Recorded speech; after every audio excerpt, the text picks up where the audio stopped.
You need to know why I take you as my wife.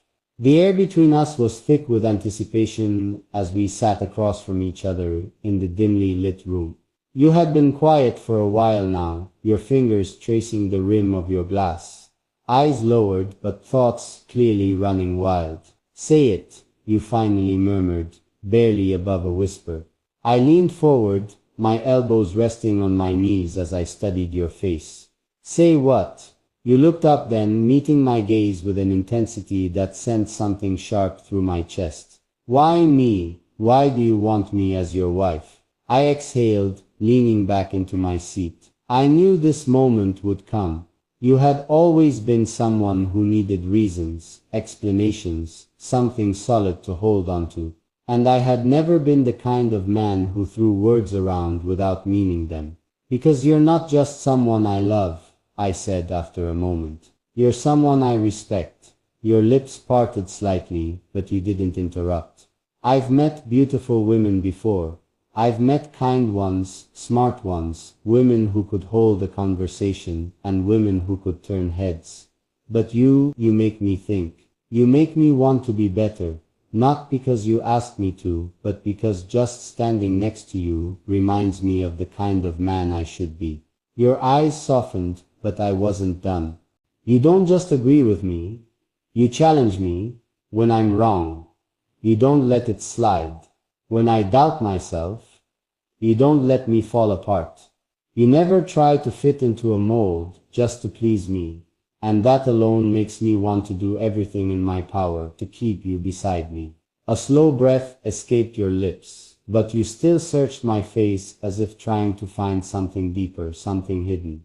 I know you have doubts, I continued, my voice lower now, and I know you think there are reasons I shouldn't choose you. Maybe you think I could have picked an easier path, someone with a simpler past, someone my family wouldn't question. But I don't want easy. I don't want simple. I want you, with your strength, your fire, and even with the scars you think make you unworthy.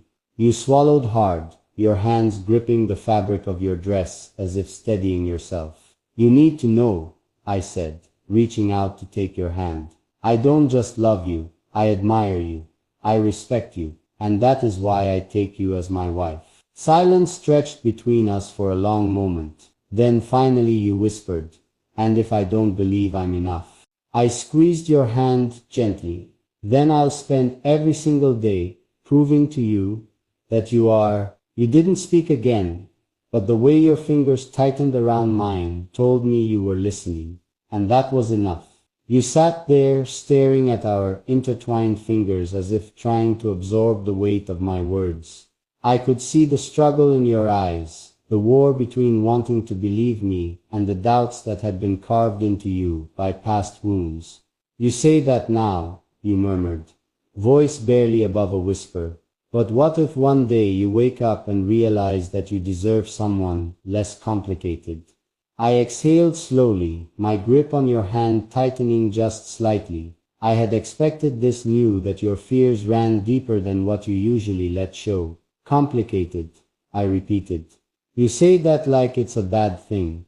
Your lips parted slightly, but I didn't let you speak just yet. You think I want something easy, something predictable. No, sweetheart.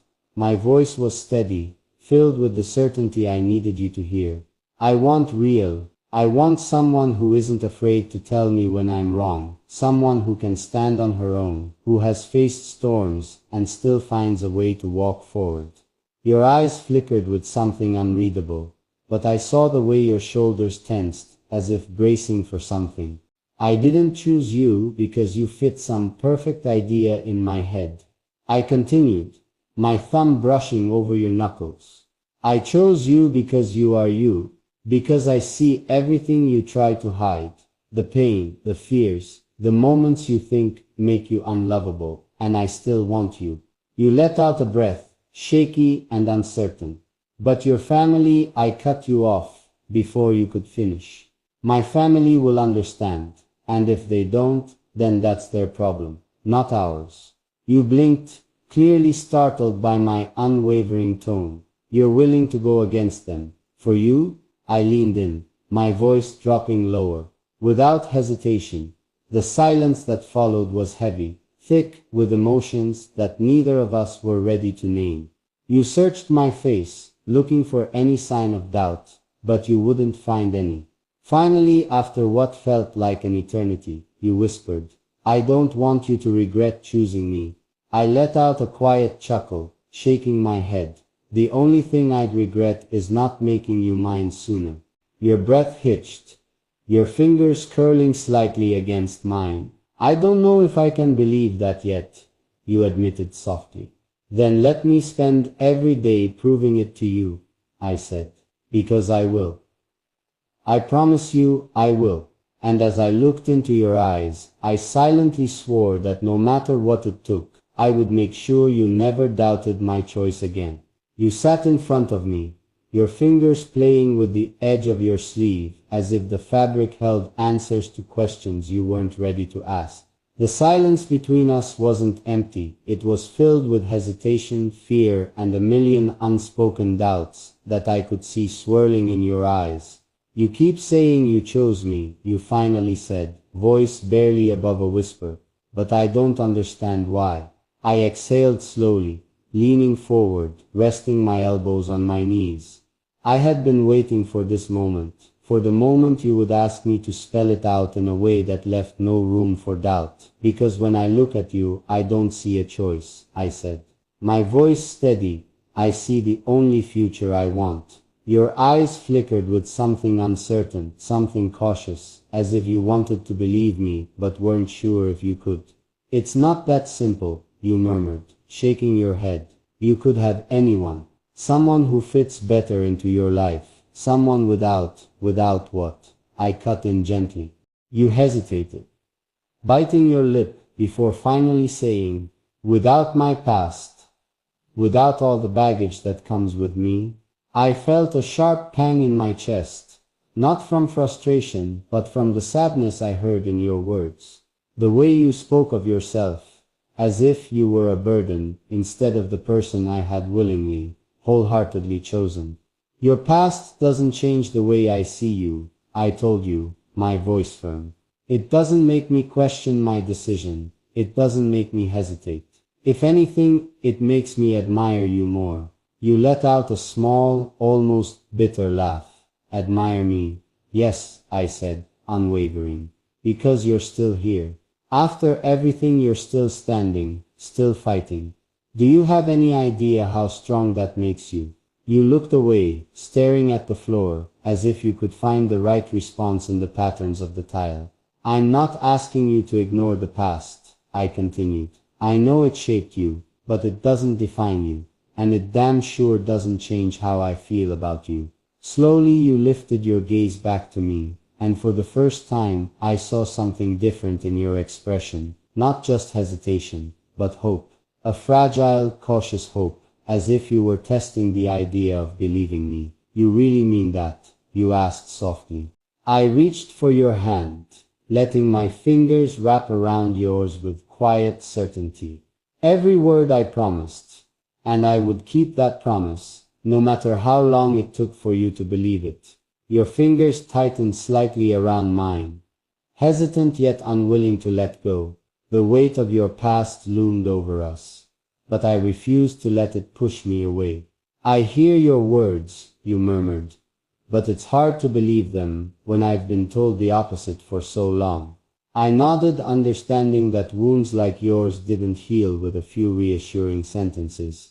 They had been inflicted over years, through betrayals, abandonment, and disappointments that had chipped away at your ability to trust. "I don't expect you to believe me overnight," I admitted, "but I'll prove it to you as many times as it takes." Your gaze searched mine, as if you were looking for cracks, for signs that my resolve would break the way others had before me. But there were no cracks. Only the certainty that I had made my choice.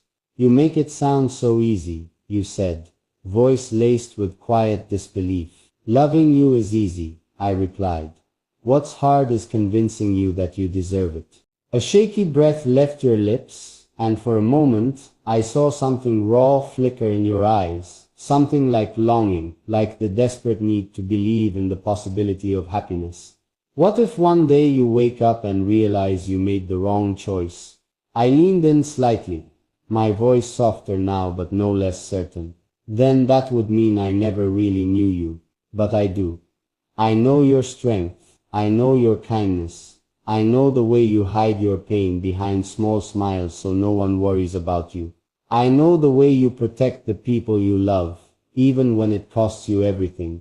And I know that no part of your past will ever change the way I feel about you.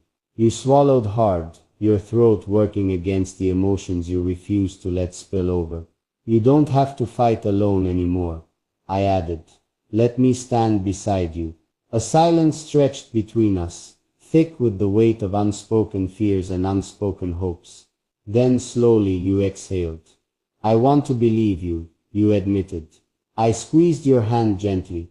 Then let me show you that you can. You didn't say anything right away, but for the first time I saw the walls you had built begin to crack, just enough to let the light in. Your eyes held an uncertainty that I had come to recognize. It wasn't rejection, nor was it resistance. It was fear. A fear so deeply ingrained that even when love stood right in front of you, offering its unwavering presence, you struggled to accept it. No one has ever said things like this to me before, you confessed, your voice barely above a whisper. I nodded, understanding. I didn't need you to explain further. I already knew the scars left by past disappointments, the people who had turned love into something conditional, something that could be revoked at a moment's notice. I don't love you because I expect anything in return, I said. I love you because you are worth loving. Your fingers curled into the fabric of your sleeve, a nervous habit I had noticed over time.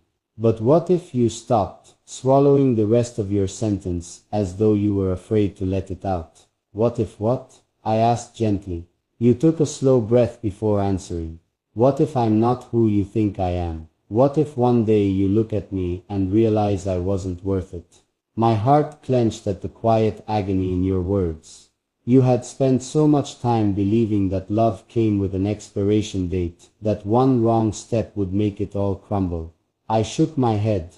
That's not possible. How can you be so sure? I reached out, brushing a stray strand of hair from your face, before letting my fingers rest lightly against your cheek. Because I see you for who you are, not just who you were. Your lips parted slightly, as if you wanted to argue, but no words came.